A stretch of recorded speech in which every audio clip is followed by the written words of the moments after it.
Depuis bientôt 2 siècles, nous vivons dans un monde peuplé de machines. Elles sont formidables. Dociles et résistantes, jour et nuit, elles travaillent pour nous. Mais il faut des femmes et des hommes pour les faire tourner. Et ils ne sont pas faits du même métal.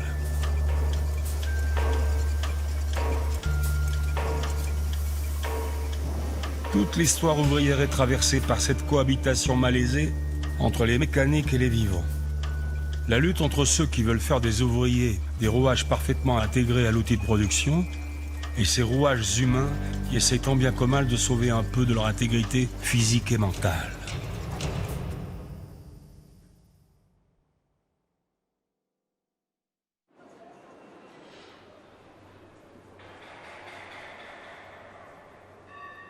Avec le sang des autres, un film de Bruno Muel, tourné en 1974. Un ouvrier de l'usine Peugeot de Sochaux parle en voix off du travail à la chaîne. Je suis rentré à 18 ans chez Peugeot en sortant de l'école. Je te dis, j'ai tellement mal aux mains, j'ai tellement des grosses mains, mes mains me dégoûtent tellement. Et pourtant, je les aime tellement, mes mains. Je sens que je pourrais faire des trucs avec. Mais j'ai du mal à plier les doigts. J'ai un doigt, le gros, j'ai du mal à le bouger. J'ai du mal à toucher Dominique le soir, ça me fait mal aux mains. La gamine, quand je la change, je peux pas lui dégrafer ses boutons. Tu sais, t'as envie de pleurer dans ces coups de temps-là. C'est dur, la chaîne. Moi, maintenant, je peux plus y aller, j'ai la trouille d'y aller. C'est pas le manque de volonté, c'est la peur d'y aller. Il s'appelle Christian Corouge. Il a travaillé chez Peugeot toute sa vie. C'est terrible, les souvenirs qu'ont les familles du travail en chaîne. Pourtant, les pères n'ont jamais raconté. Rares sont les enfants. Moi, beaucoup circulé, beaucoup fait les écoles. Et quand j'interrogeais les gamins sur la profession de leurs parents, ils travaillaient chez Peugeot. Mais oui, mais où ? Ben alors là, c'est déjà l'ignorance. Et il fait quoi ? Il raconte comment ? Il raconte pas. Et c'est ça la chaîne aussi, de pas raconter parce qu'il n'y a rien à raconter. C'est pas un boulot noble, c'est pas un boulot valorisant. T'as pas envie de dire à ton fils ou à ta fille que t'as serré des boulons, que tu te demandes à quoi ça sert pendant toute une journée. Il n'y a rien à en dire. Et c'est ça le problème de la chaîne, c'est qu'à un moment donné, ça t'abîme le corps, ça t'abîme le cerveau, tu le sais, tu es conscient, et tu n'es pas capable de le transmettre à quelqu'un parce que il n'y a pratiquement rien de transmissible là-dedans. Il y a rien, c'est tellement pas valorisant. Tu vas pas dire je vais laisser une trace. Quand tu es tourneur à l'usine, tu peux faire une quille quand tu t'en vas en retraite. Mais quand tu es en chaîne, qu'est-ce que tu vas montrer ? Qu'est-ce que tu vas ramener de la boîte ? Une poignée de vis pourries, un poste punition, t'as pas envie d'en parler. Et à part tes douleurs, tu transmets rien. Christian Corouge a quand même rapporté quelque chose de sa vie à la chaîne. La pince avec laquelle il a graffé les garnitures des sièges. Pour moi, c'est des tortures qui hantent encore mes nuits maintenant, je veux dire, cette pince. Voilà. Mais pourtant, tu l'as gardée. Ah, je l'ai gardée parce que je trouve toujours intéressant de garder un souvenir de ce qui t'a fait mal. La bourgeoisie a un autre rapport à la mémoire et à la transmission, comme en témoignent les tombes grandiloquentes de Nécropolis, la cité des morts, le cimetière de la bonne société de Glasgow.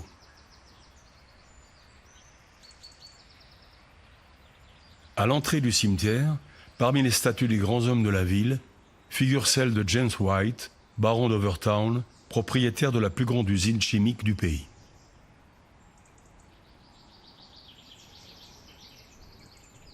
En 1899, un journal travailliste publie une enquête sur les conditions de travail dans cette usine. Si toxique qu'on appelait ses ouvriers les cadavres de White. Arthur McIvor, historien. J'aimerais pouvoir décrire précisément une journée de travail pour que mes lecteurs prennent conscience de ces horreurs. Les hommes de l'équipe de jour commencent le travail à 6 heures du matin. Toute la journée, ils respirent les vapeurs et les fumées des produits chimiques qui rongent le cartilage de leur nez et empoisonnent leur sang. à tel point que les estomacs ne supportent plus que certains aliments. Certains ouvriers voient même des fragments de cartilage se détacher quand ils se mouchent. Parmi les ouvriers examinés dans l'usine de White, pas un seul ne présente un cartilage intact. Leurs parois nasales sont perforées à cause des vapeurs de chrome. La plupart d'entre eux pourraient faire passer un crayon à papier à travers leur nez de part et d'autre. Certains ouvriers ont même dit qu'ils payaient des collègues pour mastiquer leur nourriture à leur place. Malheureusement, nous savons peu de choses des conséquences qu'avaient ces conditions de travail sur la vie de ces ouvriers. Certains ont perdu leur emploi et sont tombés sous le coup de la loi sur la pauvreté. D'autres ont dû aller vivre à la charge de leur famille, infirmes et mutilés pour le restant de leur jours.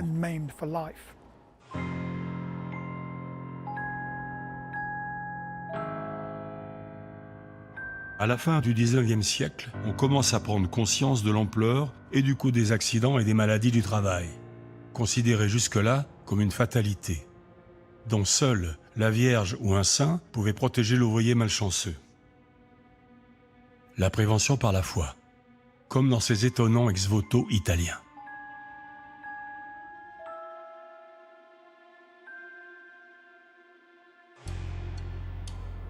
Les accidents les plus spectaculaires sont les explosions dans les mines de charbon qui font à chaque fois des centaines de victimes.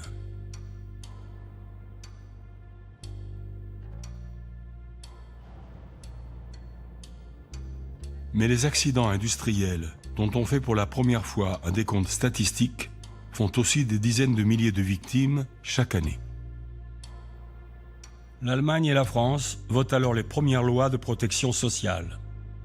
Aux patrons récalcitrants, on oppose un argument imparable.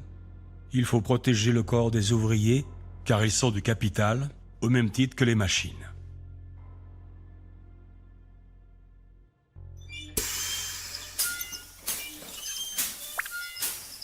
Au milieu du XIXe siècle, la machine à vapeur devient un modèle. En l'observant, les savants réalisent qu'elle ne produit de l'énergie qu'en en consommant tout autant. Ils en déduisent la première loi de la thermodynamique, qu'on applique ensuite au corps de l'ouvrier, considéré lui aussi comme une sorte de machine qu'il faut nourrir et entretenir, et rebaptisé moteur humain.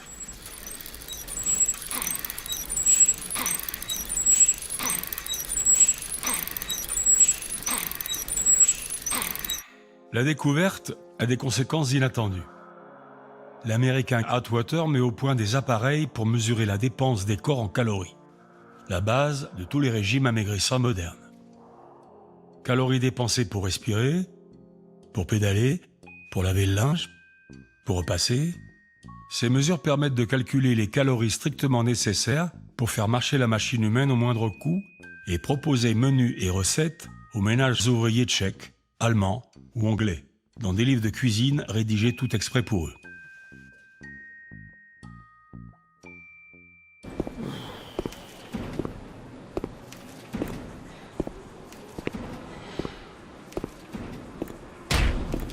Encore plus révolutionnaire, la découverte de la fatigue, considérée jusqu'au milieu du XIXe siècle comme une tare morale due à la paresse ou au manque de volonté de l'ouvrier. À partir de 1880, de nouveaux appareils de mesure permettent d'évaluer en laboratoire le nombre de tractions au-delà desquelles le moteur humain n'en peut tout simplement plus.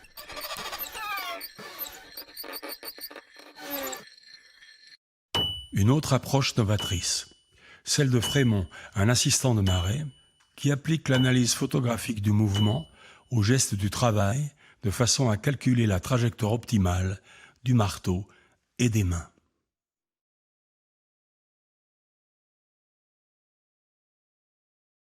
Joseph Pontus, ouvrier intérimaire de l'agroalimentaire. En fait, le geste efficace, c'est pas forcément le geste spectaculaire. C'est-à-dire que je vais prendre un exemple, c'est un truc tout bête, c'est décartonner des cartons. C'est-à-dire faire en sorte qu'une fois que le carton est ouvert, il soit ensuite plié pour aller sur la pile de cartons dépliés. On a un cutter, le carton est scotché sur le fond, et au départ, on tâtonne, on fait plein de trucs en essayant de tourner le carton dans tous les sens. Et au bout de 6 heures de travail, on se rend compte qu'il suffit juste de faire tac, tac, tac, pof, prendre le carton et le déplier ici. Et donc là, on a trouvé le geste juste, le geste efficace. Et on peut prendre un petit peu d'avance. Et dans ce temps-là, tac, tac, tac, tac, tac, tac, ça devient bon. La pensée, elle peut se libérer, elle est plus conditionnée par le geste à faire, parce que le geste a été trouvé. Donc ça peut être sur des cartons, ça peut être sur couper une queue de vache et remettre un carré pour accrocher le carré de vache à la place où il y avait la queue. Ça peut être sur tous les gestes que pousser des carcasses. Quand on a compris que pour prendre des virages, il valait mieux pousser avec le dos comme ça et les mains parce que le poids est moins dur. En fait, il faut trouver partout le geste de production le plus simple. Celui qui contraindra le moins le corps. Et généralement, le plus simple, c'est le plus efficace. Et à partir de ce moment-là, on gagne du temps et on peut penser à autre chose qu'à dire quel est le geste le plus efficace que je vais pouvoir trouver.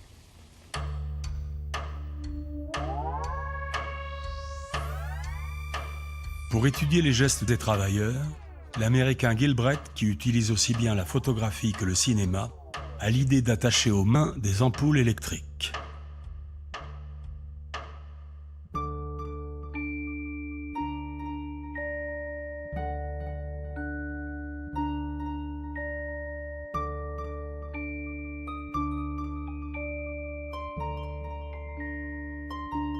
Insensible à la poésie des tracés, il en tire des conclusions pratiques destinées à améliorer la productivité.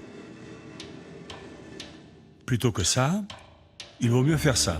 C'est plus efficace et plus rapide, comme le montre l'horloge spécialement conçue par l'inventeur, qui figure en bonne place dans tous les plans destinés à vendre aux industriels la méthode Gilbreth.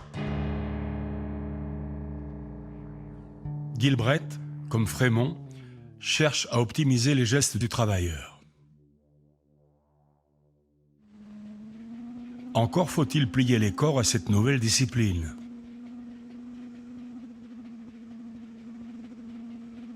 C'est le rôle de la gymnastique ouvrière, encouragée à la fin du XIXe siècle, à la fois comme un exercice sain et un entraînement au travail, à mi-chemin entre hygiénisme et productivisme.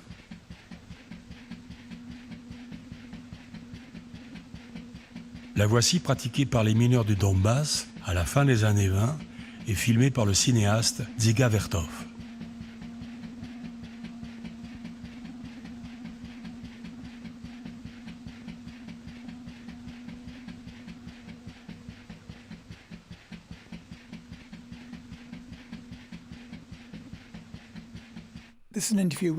Voici un entretien avec Tommy Coulter, un mineur écossais qui a travaillé dans la mine à partir de 1943.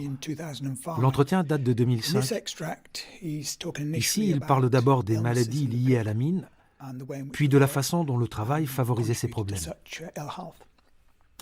Well, it was a known fact that the guys when you mine courses they stood at the welfare corner because they weren't fit to go to the pit any longer. But you would just see them at the corner coughing and spitting. You felt sorry for them and you knew it wouldn't happen to you.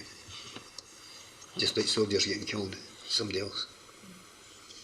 You did. There was a very strong bond of sympathy, which wasn't expressed. He didn't say, "Oh, I'm sorry to see you know, hey you old cheeky bastard, what's wrong with you?" That's how we spoke. That meant hello, friend, how are you? Because I don't think there'd be anything worse than knowing you were ill and somebody commiserating with you. It wasn't that. We weren't that kind of people. We were the elite. And when you went to work in the coalface, we were strong lads. You had to be. We were hardy buggers, and we thought it's just. I dare say something like soldiers. Ce qui transparaît dans les témoignages de ces hommes, que ce soit dans l'industrie lourde, les mines de charbon, les chantiers navals, la sidérurgie, c'est qu'on doit refouler ses émotions, qu'on ne pleure jamais, qu'on n'exprime jamais de vrais sentiments.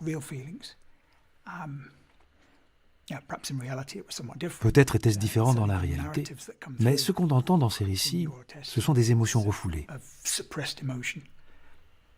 Je pense que c'était inhérent à l'identité masculine de la classe ouvrière traditionnelle durant tout le XXe siècle. Et peut-être plus encore dans des endroits comme Clydeside, où cette culture de l'homme viril est très fortement ancrée. Cela a fait des ravages sur les corps. Ces hommes prenaient des risques insensés qui faisaient partie intégrante de la façon dont un homme devait se comporter. Même si bien sûr les vrais coupables étaient les employeurs, qui étaient responsables des conditions de travail auxquelles les mineurs étaient confrontés. Mais il y avait aussi cette sorte de culture du travail machiste qui rendait difficile le fait de ne pas prendre de risques. Et souvent, les mineurs ne se protégeaient pas autant qu'ils auraient dû en mettant leur masque, leur casque et en utilisant des respirateurs dans les galeries. Et c'est assez ironique de voir qu'en fin de compte, ces hommes ont esquinté leur corps à la fois à cause de la pression de leur hiérarchie, mais aussi à cause de celle de leurs compagnons mineurs qui les incitaient à se comporter comme de vrais hommes.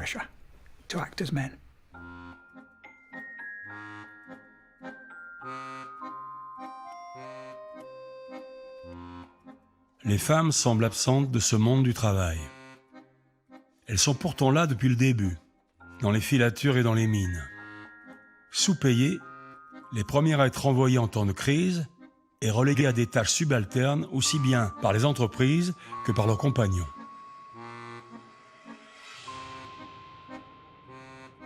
L'accès aux métiers nobles, comme la typographie par exemple, leur est interdit par les ouvriers eux-mêmes, pour qui féminisation signifie dévalorisation. Vers la fin du XIXe siècle, des ouvrières apparaissent sur le devant de la scène, grâce à quelques actions qui frappent l'opinion publique, comme celle des 1400 allumettières de Londres, qui font grève pour avoir le droit de s'adresser à la direction sans passer par les contremaîtres hommes, et pour une cantine isolée des ateliers, de façon à ce que leur nourriture ne soit plus contaminée par le phosphore.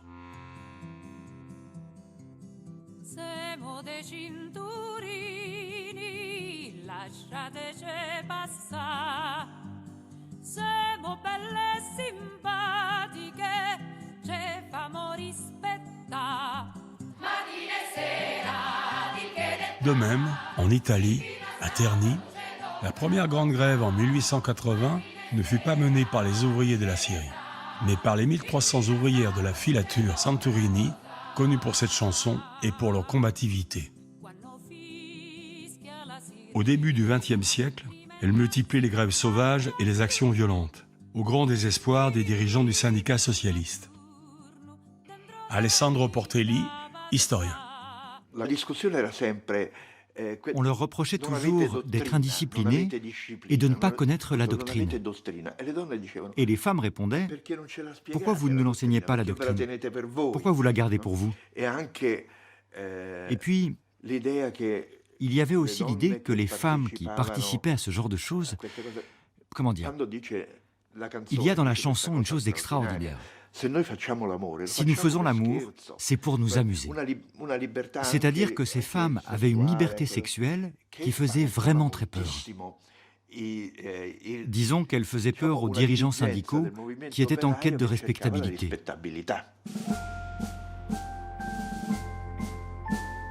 Ce sont encore des femmes qui prennent la tête des cortèges de Fresneville dans la Somme pendant une grève des ouvriers de l'usine de serrurerie Riquet.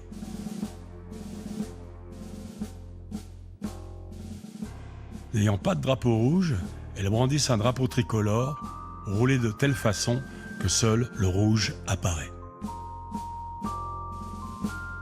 Drapeau tricolore, drapeau rouge. La lutte des symboles. Le drapeau tricolore incarne la République, mais aussi le patriotisme, devenu alors une véritable religion d'État. Le drapeau rouge, c'est la révolte ouvrière, mais c'est aussi l'identité de classe qui ne connaît pas de frontières. C'est le drapeau de l'Internationale des travailleurs et de son slogan « Travailleurs de tous les pays, unissez-vous ».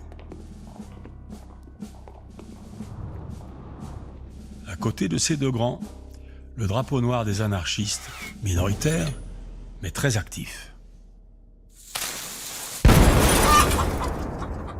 Tu veux bâtir des cités idéales, détruis d'abord les monstruosités. Gouvernement, caserne, cathédrale, qui sont pour nous autant d'absurdités. Dès aujourd'hui, vivons le communisme, ne nous groupons que par affinité. Notre bonheur naîtra de l'altruisme, que nos désirs soient des réalités. Debout, debout, compagnons de misère, l'heure est venue, il faut nous révolter. Que le sang coule et rougisse la terre, mais que ce soit pour notre liberté. Le drapeau noir, arboré en 1906 par un petit syndicat que l'on retrouve dans la plupart de ces luttes, la Confédération Générale du Travail, la CGT, alors anarchiste et révolutionnaire, qui milite de façon pragmatique pour les 8 heures, tout en rêvant de renverser tout le système grâce à une nouvelle arme, la grève générale. Marion Fontaine, historienne. La grève générale, c'est l'idée qu'à un moment donné, l'ensemble des ouvriers ou des travailleurs du pays s'arrêtent de travailler, bloquent de ce fait le système et font imploser ou exploser le système. C'est l'idée qu'une action radicale d'arrêt du prolétariat permettra de renverser le système. Cette idée, elle s'impose aussi sur la base des échecs antérieurs. C'est-à-dire que la stratégie de la grève générale, c'est aussi une stratégie qui se développe sur la base du constat qu'il y a un certain nombre de choses qui n'ont pas marché. L'insurrection armée. La Commune a démontré que dans le cadre d'une insurrection armée, de toute façon, dans ces cas-là, la force revenait à l'armée de la bourgeoisie, si je reprends les termes de l'époque. C'est aussi une insatisfaction devant les formes de lutte que propagent les partis ouvriers, comme le Parti ouvrier de Jules Guesde, c'est-à-dire à la fois des grèves très sectorielles, mais aussi la lutte électorale et la compétition pour le pouvoir politique. Donc finalement, ce que veulent ces syndicalistes qui sont réunis dans la CGT, c'est ni l'insurrection armée, ni la lutte politique classique des partis marxistes. Ils veulent inventer leur propre forme de lutte qui ne les oblige pas à passer par un quelconque intermédiaire. L'idée, c'est que si le prolétariat fait la grève générale, il n'a besoin ni d'un parti, ni d'une organisation, ni quoi que ce soit. Il suffit, mais tout est évidemment dans le « il suffit », que l'ensemble des prolétaires s'arrêtent, et donc si les mines s'arrêtent, si les usines textiles s'arrêtent, si tout le monde s'arrête, tout le système s'arrête. En attendant la grève générale, on voit en France au début du XXe siècle une multiplication de conflits locaux, illustrés par d'étonnantes cartes postales qui permettent de populariser les luttes et d'en donner une image différente des caricatures de la presse bourgeoise.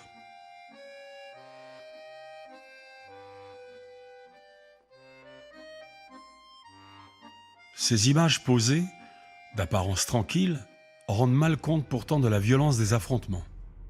Ici, on entoure un cheval abattu du 21e chasseur, la troupe qui a chargé les grévistes.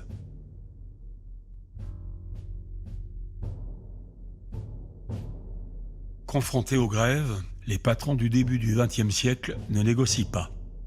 Ils ont recours au lock-out, un terme anglais qui signifie que pour punir les ouvriers, ils ferment l'usine. Les ouvriers ripostent, comme un fougère, pendant le grand lock-out de 1906, en inventant de nouvelles formes de solidarité.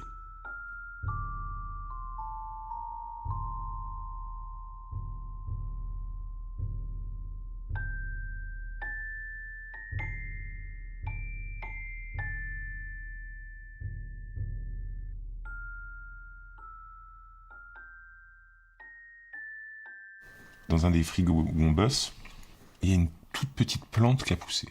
Toute petite plante verte. C'est comme si comme si tu avais un petit renfoncement de mur là tout en haut, à 2 mètres de haut, et tu peux la voir que si tu es dans une certaine position. Le frigo il est à 3 degrés et la plante verte elle a poussé comme ça. Alors je sais pas d'où elle est venue se nicher, par où elle est machin. Et les gars ils la regardent avec tendresse, avec amour, tu sais, ils lui parlent de temps en temps, moi aussi je veux dire ça va la plante et tout. Et il y a un mec qui fait Putain, mais la plante, en fait, c'est une warrior, hein, parce que pour arriver à pousser dans un environnement comme ça, faut qu'elle en veuille, quoi. Et je les regarde, je fais, mais les gars, c'est nous les warriors. Elle est comme nous, la plante, hein. Voilà, on s'épanouit autant qu'une plante verte dans un frigo d'abattoir, quoi. Retour en arrière. C'est en 1871, l'année de la Commune de Paris, que le travail à la chaîne est apparu pour la première fois aux abattoirs de Chicago. Mais pendant les 40 ans qui suivent, le système est ignoré par l'industrie et ne trouve pas d'application en dehors des abattoirs. Pour qu'il arrive enfin à percer, et avec lui toutes les nouvelles techniques de management scientifique, il ne faudra pas moins qu'une autre boucherie industrielle à l'échelle mondiale.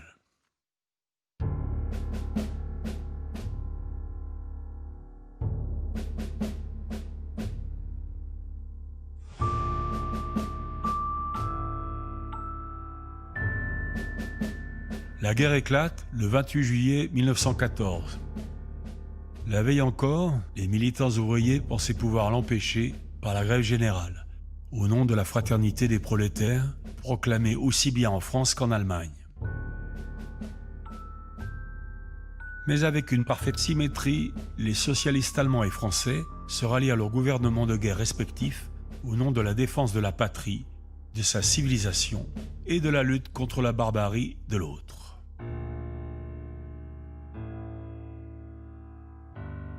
Si nous avions lancé un appel à la grève générale, dit un dirigeant cégétiste, la classe ouvrière n'aurait pas laissé aux agents de la force publique le soin de nous fusiller, elle nous aurait fusillés elle-même. Ça donne une réponse à la grande question que se posaient la plupart des militants ouvriers un peu conscients avant 1914, c'est-à-dire qu'est-ce qui est le plus fort en cas de conflit? Est-ce que c'est l'appartenance sociale ou l'appartenance nationale? La plupart des militants ouvriers savent que la question se pose. Quelqu'un comme Jaurès est obsédé par cette question. 1914 donne la réponse avec la plus effroyable clarté, la plus effroyable brutalité. En cas, et du moins sur le moment, durant l'été 1914, ce qui prime, c'est l'appartenance nationale. Pour le dire autrement, ce qui a gagné, si on prend le cas français mais ailleurs, c'est l'école républicaine, c'est l'armée, c'est 40-50 ans de nationalisation des masses. Ce qui a perdu, c'est la CGT et le Parti socialiste unifié.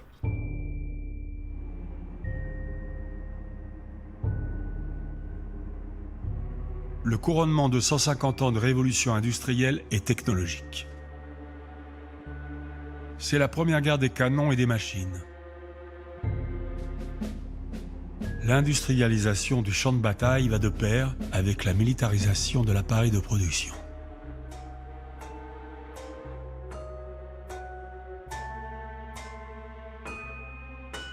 La rationalisation de la production, jusque-là peu répandue en Europe, devient affaire d'État.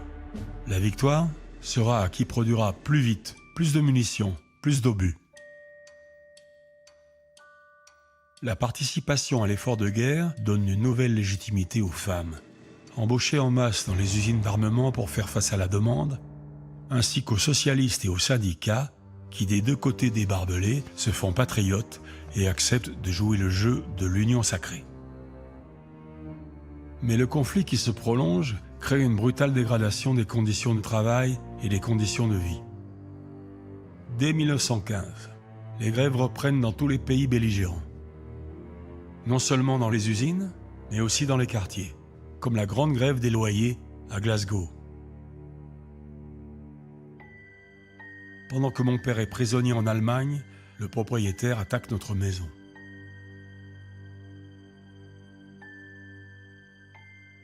Mais c'est en Allemagne et en Autriche, où les conditions de vie sont particulièrement difficiles du fait du blocus, qu'éclatent dès 1917 les grèves les plus importantes. On est alors loin de l'enthousiasme d'août 1914.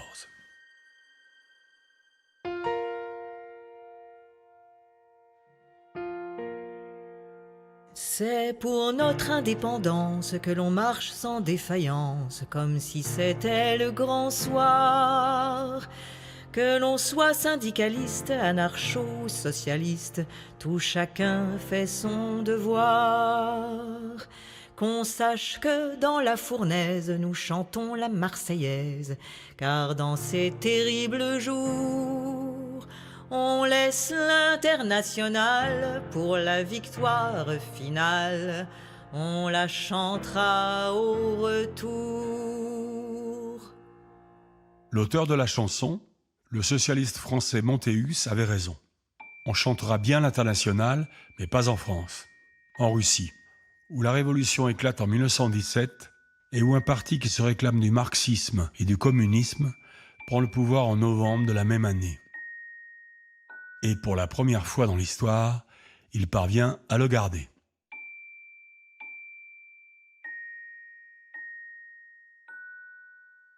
Un an plus tard, pratiquement jour pour jour, alors que les bolcheviks fêtent à Pétrograd le premier anniversaire de leur révolution, une autre révolution éclate en Allemagne.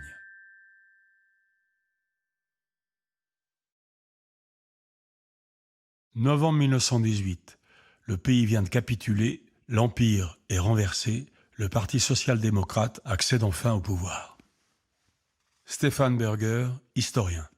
Le Parti social-démocrate allemand, tel qu'il s'est développé avant la Première Guerre mondiale, était, selon les mots de Karl Kautsky, un parti révolutionnaire, mais pas un parti prêt à faire la révolution. Et pourtant, à la fin de la Première Guerre mondiale, l'Allemagne connaît une révolution. Tout commence par une mutinerie de marins à Kiel, qui s'étend très rapidement dans toute l'Allemagne, où des comités de marins, de soldats, d'ouvriers prennent le pouvoir au moment où l'Empire allemand s'effondre.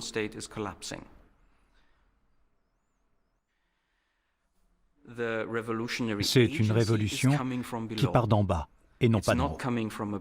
Le Parti social-démocrate allemand s'est divisé pendant la guerre, donnant naissance à deux partis sociaux-démocrates. D'un côté, un parti de droite et de l'autre, un parti de gauche. Ce dernier s'était opposé à la guerre. Son idéologie est plus proche d'une forme radicale du marxisme, alors que les sociaux-démocrates de droite sont plus réformistes. Et en 1918, le pouvoir est remis aux mains des sociaux-démocrates de droite par le dernier gouvernement impérial. Friedrich Ebert, le chef du Parti social-démocrate de droite, se retrouve alors à la tête d'une révolution dont il ne veut pas. Étant devenu chef du gouvernement, à ses yeux, il a déjà conquis le pouvoir d'en haut. Il n'a pas besoin d'une révolution qui viendrait d'en bas. L'équilibre fragile entre les deux fractions socialistes ne dure que 2 mois. En janvier 1919, l'extrême gauche, menée par le groupe spartakiste, prend les armes pour poursuivre la révolution sociale. Pour écraser le soulèvement, Ebert fait appel à l'ancienne armée impériale et au corps franc, des bandes d'irréguliers nationalistes d'extrême droite. Les spartakistes sont vaincus. Leurs dirigeants, Karl Liebknecht et Rosa Luxembourg, assassinés. Le même schéma se répétera quelques mois plus tard à Munich, où l'armée et les corps francs liquident une éphémère république des conseils. Et à nouveau, en 1920, quand ils écrasent la dernière tentative révolutionnaire allemande, celle de l'armée rouge de la Ruhr.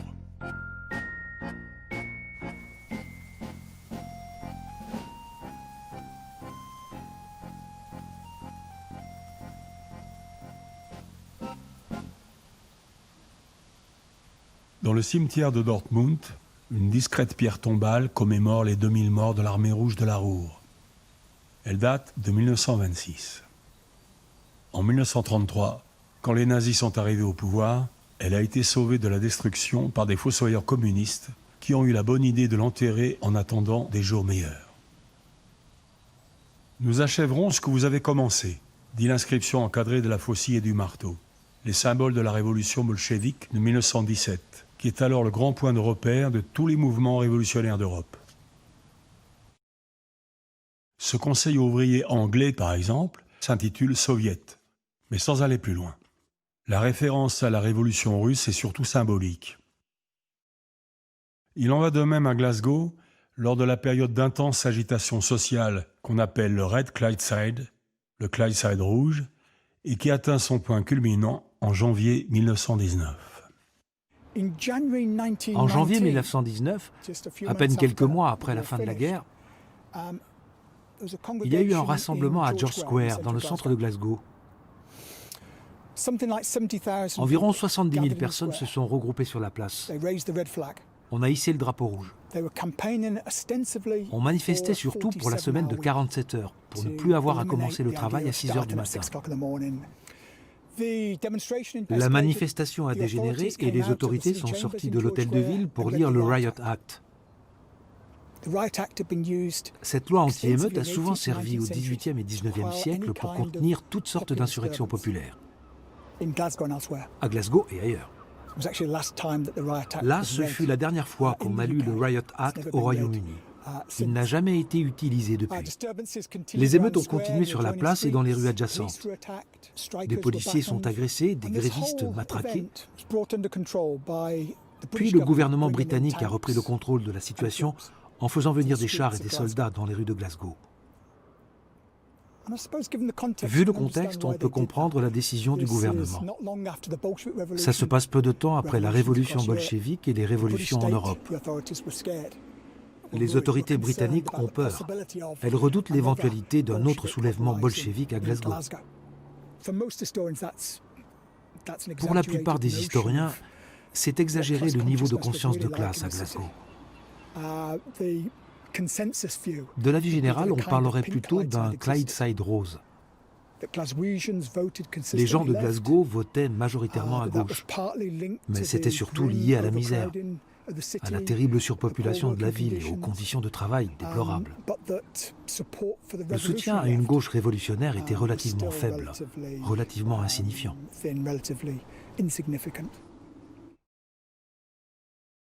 De tous les pays vainqueurs de la Première Guerre mondiale, seule l'Italie a connu une véritable situation révolutionnaire. En 1920, dans le nord industriel, à Gênes, à Turin et à Milan, les ouvriers occupent les usines sous la protection de gardes rouges en armes. S'inspirant de la révolution russe et de l'expérience des soviets, revue et corrigée par le théoricien marxiste Gramsci, des conseils ouvriers comme celui de l'usine Fiat, que l'on voit ici occupant le bureau du patron Agnelli, prennent le pouvoir dans les entreprises et essayent de relancer la production. Stefano Musso, historien.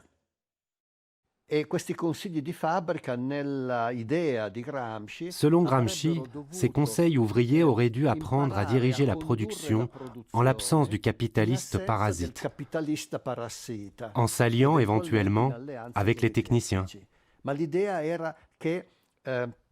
L'idée était que les ouvriers autogéraient la production dans les usines occupées. Cela se faisait, dans la mesure du possible, en utilisant les réserves de matières premières et de produits semi-finis disponibles dans l'usine. Certes, on n'était pas en mesure de se procurer un nouvel approvisionnement de l'extérieur, mais on travaillait, on produisait, du moins en partie. Ces occupations se sont terminées sans effusion de sang, sans conflit armé. Les ouvriers sont sortis des usines avec leur drapeau rouge, pensant que les occupations, même si elles étaient terminées, avaient été le premier pas vers la révolution. En réalité, ça a été le chant du cygne du mouvement révolutionnaire italien. Parce que quelques mois plus tard, en 1921, une crise internationale est survenue qui s'est répercutée sur la scène italienne. Les industriels ont commencé à licencier et les ouvriers n'ont pas été en mesure de résister. Le mouvement d'occupation de 1920, vécu par un ouvrier de l'acierie de Terni. Ed era un po' il reparto rosso dell'acciaieria, un gruppo molto numeroso che a metterci a disposizione ad occupare lo stabilimento, tant'è vero che un operaio di questo reparto buloreria, Zambella Alfredo, tant'è vero che io e lui proprio fummo quelli che portammo la bandiera della sezione socialista sull'acciaieria. Un paio di giorni prima la nascondemmo sotto al lettino dell'infermeria perché l'infermiere era un parente di questo Zamberlastic e messammo sul pennone lì quella torretta che c'è all'ingresso dell'acciaieria con l'orologio e la bandiera rossa la mettemmo io e Zamberla di notte, a mezzanotte. Ils cachent le drapeau avant l'occupation de l'usine. Et ils le cachent dans l'infirmerie parce que l'infirmière était de la famille, pas parce que c'était une militante. Donc cette grande lutte de masse qui représente un moment épique du mouvement ouvrier italien, il la raconte à un niveau, si j'ose dire, sous le lit de l'infirmière. Un niveau personnel, fait de liens de parenté, d'amitié. Le narrateur, Remo Righetti, est l'un des grands acteurs de l'histoire ouvrière et antifasciste de Terni. C'est l'un des fondateurs du Parti communiste. Il a donc une très forte conscience politique. Pourtant, quand il raconte cette histoire, il n'y a pas de dimension idéologique. C'est simplement un événement de sa propre vie. Et puis, bien sûr, il termine son récit en disant que c'était une erreur d'arrêter l'occupation des usines. Il aurait fallu continuer et faire la révolution. Naturellement, ce n'était pas possible. Mais il y a toujours cette idée que si on n'a pas gagné, c'est de notre faute. C'est parce qu'on n'a pas assez lutté. C'est très présent dans les récits sur l'occupation des usines, surtout à Terni.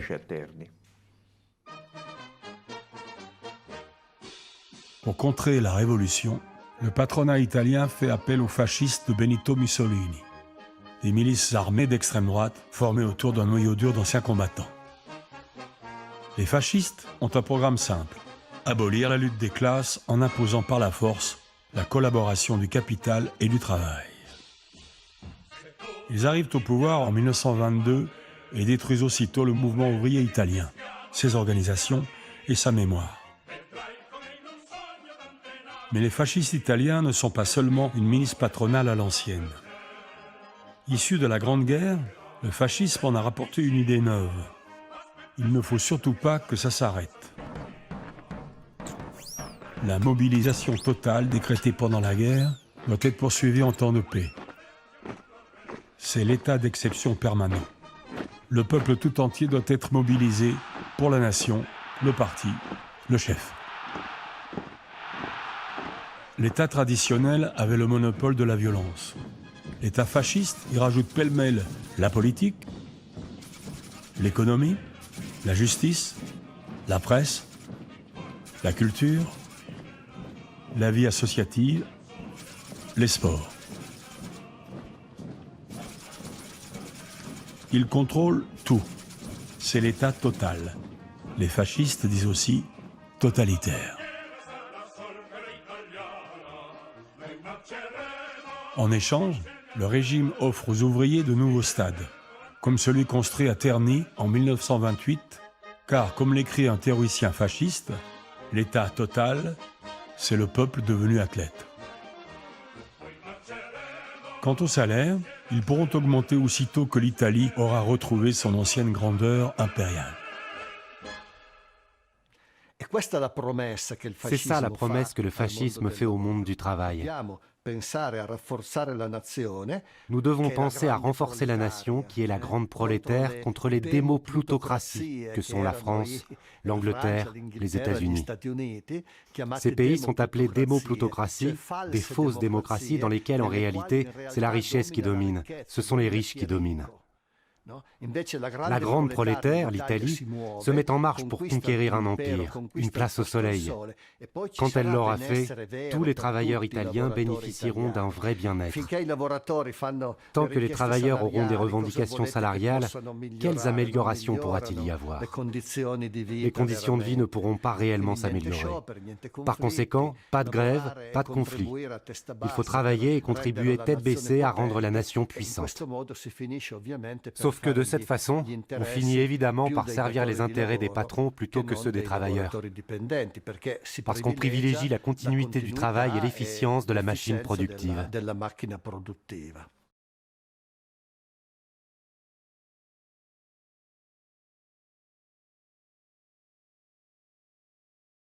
Dans les années 20, les ouvriers des grandes entreprises ont un nouvel ennemi. Le management scientifique qui commence à s'imposer dans le sillage de la Première Guerre mondiale. On parle de méthode à l'américaine, ou encore de taylorisme, du nom de son inventeur, l'ingénieur américain Taylor. Comme toutes les grandes inventions, la sienne commence par une révélation. Travaillant en usine comme contremaître à la fin du XIXe siècle, Taylor découvre que l'image de l'ouvrier fier de son travail et discipliné est un mythe. Les ouvriers qui l'observent multiplient les gestes inutiles, ralentissent subrepticement les cadences, quitte à dérégler, voire saboter les machines, et se mettent d'accord entre eux pour ne pas faire plus que le strict nécessaire. Bref, ils imposent leur propre rythme de travail, quoi que l'encadrement dise ou fasse. Pour mater les ouvriers qui sont, dit-il, tir au flanc par nature, Taylor invente une stricte séparation entre la conception, apanage des cols blancs, et l'exécution, réservée aux cols bleus, qui n'ont plus qu'à effectuer des tâches simples et répétitives, sans prétexte à flâner ou penser. Le temps dévolu à ces tâches est évalué scientifiquement. C'est la loi du chronomètre, qui impose une même norme pour tous et empêche ainsi les tirs au flanc de stigmatiser les ouvriers zélés. Le Bolchevique de chez Renault, un bulletin renéoté de 1924, dénonce le symbole du système AI. Le chronométreur, le chrono, un vampire qui suce le sang du travailleur. You have booked your last book.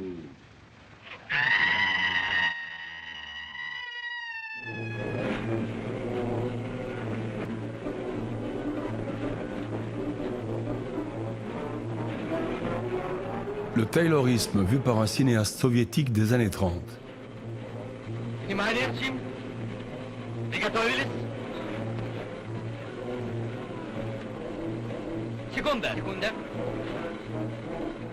Mais les mêmes ouvriers qui s'insurgent contre la tyrannie du chronomètre dans les usines vont l'applaudir dans les stades où elles mesurent les exploits de leurs sportifs préférés. Leur record, un mot popularisé par les travaux de Taylor et qui signifie tout simplement enregistrement.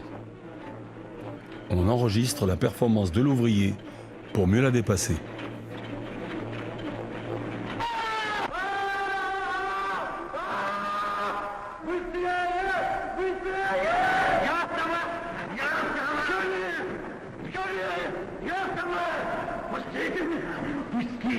Предполагалось, что у пролетариев нервы значительно крепче.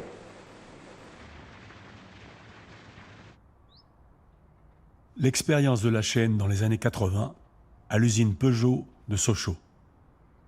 Il y a des mecs en chaîne, on n'en parle jamais, qui font pratiquement un marathon par jour, en distance. On avait foutu un podomètre à un mec qui emmenait des bagnoles sur un parc. Et il n'arrêtait pas de marcher en permanence. Et avec un podomètre, on s'est aperçu qu'il avait fait 40 km dans la journée. Et il faisait ça depuis des années. Et c'est quand même un exploit sportif bientôt. Et quand tu sors de ce genre de truc, t'as pas de temps pour te remettre, si tu veux. Moi, c'est toujours le problème, c'est que tu sors de chaîne, il est 10h, t'es fatigué, t'es pas réceptif intellectuellement, tu te fous sur un fauteuil et tu t'endors dans un fauteuil devant une télé bête. Et c'est ça le vrai danger. C'est comment que tu peux te ressortir après 8 heures de chaîne, qu'est-ce qui peut t'entraîner vers autre chose. Et ben c'est très compliqué. Plus tu vieillis, plus c'est compliqué. Plus la fatigue existe. Alors, on appelle ça l'aliénation, mais en même temps, il n'y a pas que ça, je veux dire. Qu'est-ce qu'on nous a tué dans le cerveau pour ne plus envie pour que l'envie de découvrir soit pas plus forte que ta fatigue à un moment donné physique. Ce qui devrait entraîner le reste devient, c'est terrible cette souffrance ouvrière, hein, je crois, ce manque de perspective fait qu'à un moment donné, tu t'endors doucement, tu ronronnes. Tu ronronnes avec tes fins, c'est ce qu'il y a de pire, hein, parce que tu ronronnes mal.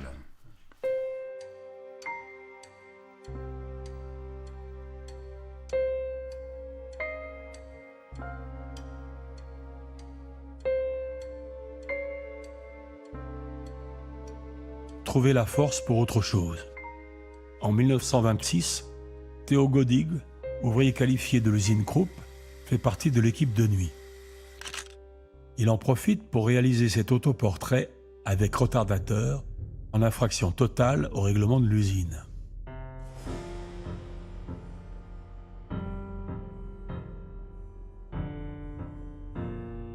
L'image, devenue symbole de la fierté ouvrière, paraît en première page de l'Arbeiter Photograph, le journal du mouvement des photographes travailleurs, dont les adhérents se comptent par milliers dans l'Allemagne de Weimar. Comme les poètes ouvriers du XIXe siècle, ces photographes amateurs s'emparent d'un outil conçu d'abord pour meubler les loisirs des classes dominantes. Ils peuvent ainsi se réapproprier leur image, mais aussi les manières de voir qui jusque-là étaient le privilège des avant-gardes artistiques.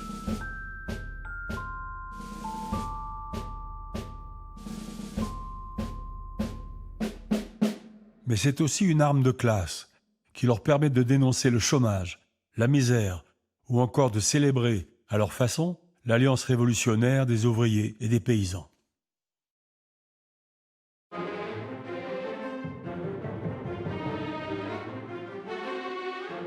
Une autre façon de regarder le travail ouvrier. En 1932, Mussolini lui-même commande ce film, Acciaio, l'acier, tourné dans l'acierie de Terni. C'est un mélo qui raconte la rivalité amoureuse de deux ouvriers fascistes sur fond de métal en fusion. Le scénario est de Pirandello, la réalisation de Walter Ruttmann, une ex-star du cinéma d'avant-garde allemand. Quant aux ouvriers que l'on voit embauchés par centaines, ce sont d'authentiques ouvriers de l'usine, mais des ouvriers chômeurs, licenciés pour cause de crise économique et réengagés pour le film comme simples figurants.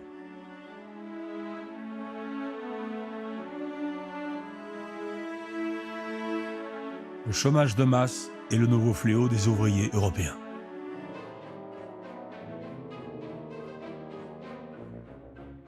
Filmé la même année 1932, d'autres vélos, d'autres ouvriers parcourant les rues de Berlin à la recherche d'un travail.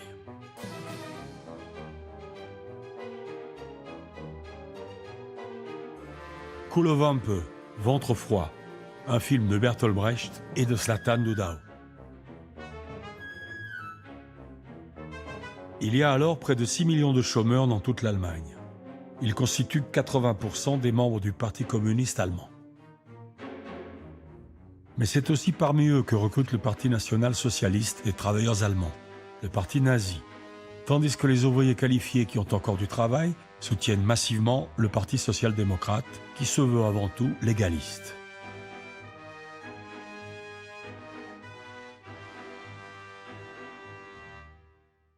Fracturée, désespérée, la classe ouvrière allemande, qu'on disait la plus avancée d'Europe, est incapable, en 1933, d'empêcher Hitler de prendre le pouvoir. Hitler, le nouveau maître de l'Allemagne aux usines Siemens. Il se proclame le révolutionnaire le plus conservateur du monde. 40% des membres de son parti sont des ouvriers. 30 avril 1933. Des femmes préparent des banderoles pour la grande célébration nazie du lendemain. Le 1er mai, dont Hitler, maître dans l'art de brouiller les cartes, vient de faire un jour férié, le jour du travail national. Thomas Lindenberger, historien.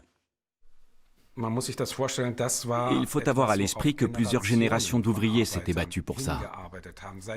Depuis des générations, on descendait dans la rue pour le 1er mai. Certains ont perdu leur travail, d'autres se sont battus avec la police uniquement pour pouvoir célébrer ce jour de fête. On mettait ses habits du dimanche pour l'occasion. Et voilà qu'un nouveau régime décrète que c'est un jour de fête nationale, en l'honneur des travailleurs. Et Hitler l'a dit ensuite dans un de ses discours. Vous, travailleurs, vous êtes les Allemands les plus nobles et les plus précieux. Vous valez plus que les patrons et les chefs d'entreprise. Le revers de ce coup de maître, c'est que dès le 2 mai, tous les syndicats ont été interdits. Les membres des syndicats ont été incorporés dans le DAF, le Front allemand du travail, une organisation de masse qui rassemblait ouvriers et patrons.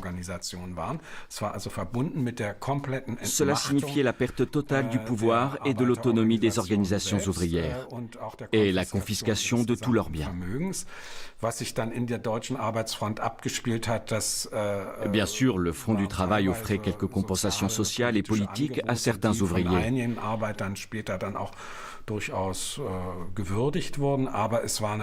Mais naturellement, ils perdaient tout droit et tout pouvoir, toute possibilité de prendre part aux décisions de l'entreprise. C'était une lourde défaite.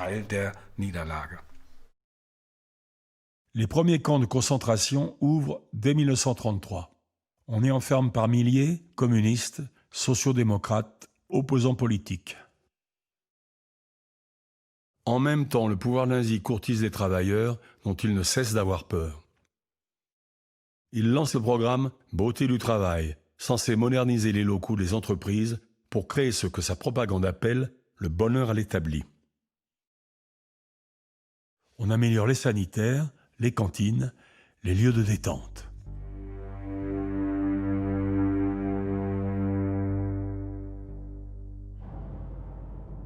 Plus populaire encore, la force par la joie. Un programme de loisirs ouvriers qui invente le tourisme de masse en organisant de grandes croisières qui permettent à des milliers de travailleurs allemands de visiter les ports d'Europe. Les travailleurs touristes sont chaperonnés par des agents de la Gestapo, dont le travail est facilité par le fait que le paquebot est un milieu confiné comme l'usine ou le camp. Le quotidien de la répression, de la surveillance, de la délation sur les lieux de travail et les quelques gestes isolés de résistance n'ont laissé aucune image. Sauf une, prise presque par hasard pendant une visite d'Hitler dans le port d'Hambourg en 1936. Au milieu de la foule de centaines d'ouvriers qui font le salut nazi, il en est un qui garde obstinément les bras croisés. Un homme seul, incarnant la résistance ouvrière au sein du désastre collectif.